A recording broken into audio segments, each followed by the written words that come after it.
हम रोजमर्रा की जो चीजें इस्तेमाल करते हैं उनके पीछे एक राज है, उनकी असली लागत का राज। तो चलिए आज प्रोसेस कॉस्टिंग की दुनिया में चलते हैं, एक ऐसा कॉन्सेप्ट जो मास प्रोडक्शन की इसी छिपी हुई लागत से पर्दा उठाता है। तो सवाल ये है, पेंट का एक अकेला कैन, उसको बनाने में असली खर्चा कितना आता है? जरा सोचिए, जब कोई कंपनी एक साथ हजारों या लाखों कैन्स बना रही हो, तो वो एक सिंगल कैन की कॉस्ट कैसे निकालती होगी? बस यही वो पहेली है जिसे आज हम सुलझाने वाले हैं। देखिए, जब बड़े पैमाने पर एक जैसी चीजें बनती हैं, जैसे साबुन की टिकिया या कोल्ड ड्रिंक की बोतलें, तो हर एक यूनिट की कॉस्ट अलग से ट्रैक करना लगभग नामुमकिन है। प्रैक्टिकल भी नहीं है। मतलब क्या कोई ये हिसाब रख सकता है कि हर एक बोतल में आखिर कितनी चीनी गई या कितना पानी गया? सोचने में ही कितना मुश्किल लगता है ना? तो इसी चैलेंज से निपटने के लिए अकाउंटिंग में एक खास तरीका ईजाद किया गया, जिसे कहते हैं प्रोसेस कॉस्टिंग। और ये मेथड सीधे इसी प्रॉब्लम को सॉल्व करने के लिए बनाया गया है। इसको ना एक बड़े आसान से एग्जाम्पल से समझते हैं। मान लीजिए कि एक बेकरी में ढेर सारी कुकीज बन रही हैं। अब वहां कोई हर एक कुकी की कॉस्ट अलग अलग नहीं निकालेगा, नहीं।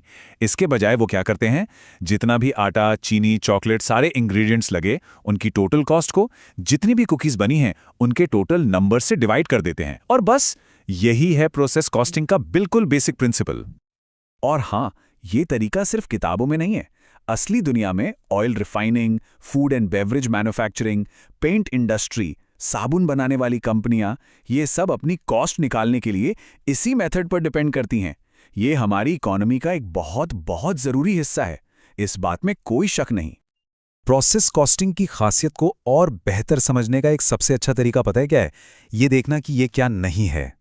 जब हम इसकी तुलना जॉब कॉस्टिंग से करते हैं ना, तो इसका जो यूनिक कैरेक्टर है वो बिल्कुल साफ हो जाता है।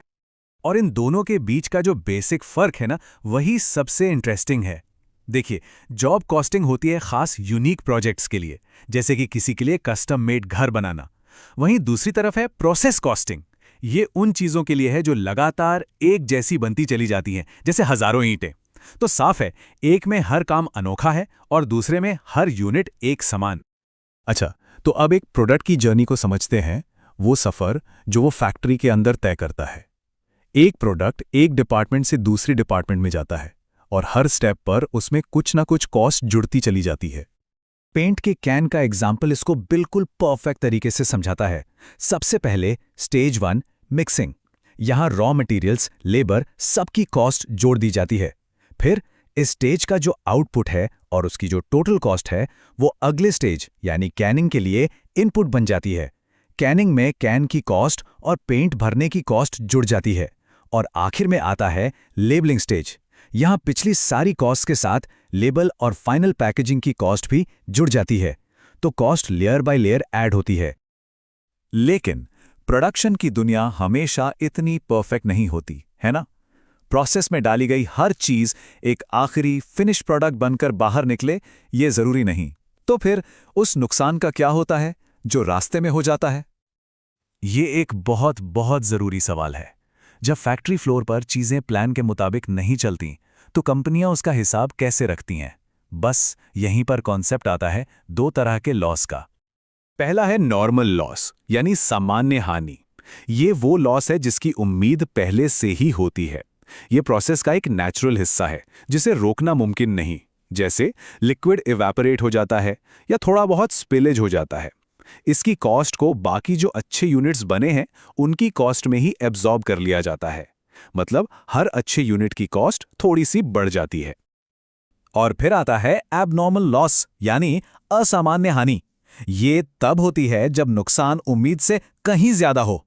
ये सिर्फ एक अकाउंटिंग एंट्री नहीं है, बल्कि मैनेजमेंट के लिए एक रेड फ्लैग है, एक खतरे की घंटी। ये इशारा करती है कि कहीं कोई बड़ी प्रॉब्लम है। हो सकता है मशीन खराब हो या रॉ मटेरियल ही ठीक ना हो। इसकी कॉस्ट को अलग से रिकॉर्ड किया जाता है ताकि उस प्रॉब्लम को जल्द से जल्द पकड़ा जा सके और उसे ठीक किया जा सके। तो ये सब समझने के बाद चलिए वापस मेन सवाल पर आते हैं। आखिर ये मेथड किसी भी बड़े बिजनेस के लिए इतना जरूरी क्यों है? इसका जवाब इसके फायदों में ही छिपा है। सीधे शब्दों में कहें तो पहला, ये कंपनियों को अपने प्रोडक्ट्स की सही प्राइस डिसाइड करने में मदद करता है। दूसरा, इससे हर प्रोडक्शन डिपार्टमेंट की एफिशिएंसी का पता चलता है। तीसरा, ये अनएक्सपेक्टेड वेस्ट यानी अबनॉर्मल लॉस को हाईलाइट करके कॉस्ट कंट्रोल करने में हेल्प करता है। और चौथा, फाइनेंशियल स्टेटमेंट्स के लिए ये बहुत ज़रूरी डेटा प्रोवाइड करता है। सही मायने में ये किसी भी बड़े मैन्युफैक्चरिंग बिजनेस की रीढ़ की हड्डी है। तो अगली बार जब भी कोई मास प्रोड्यूस चीज़ हाथ में हो, चाहे वो चिप्स का पैकेट हो या साबुन की टिकिया, तो ये सोचना ज़रूर बनता है कि उसकी कॉस्ट तय करने के लिए पर्दे के पीछे कितनी कॉम्प्लेक्स प्रोसेस चली होगी। और अब ये सवाल छोड़ जाते हैं कि हमारे आसपास के प्रोडक्ट्स में ऐसी और कौन सी छिपी हुई प्रक्रियाएं हैं।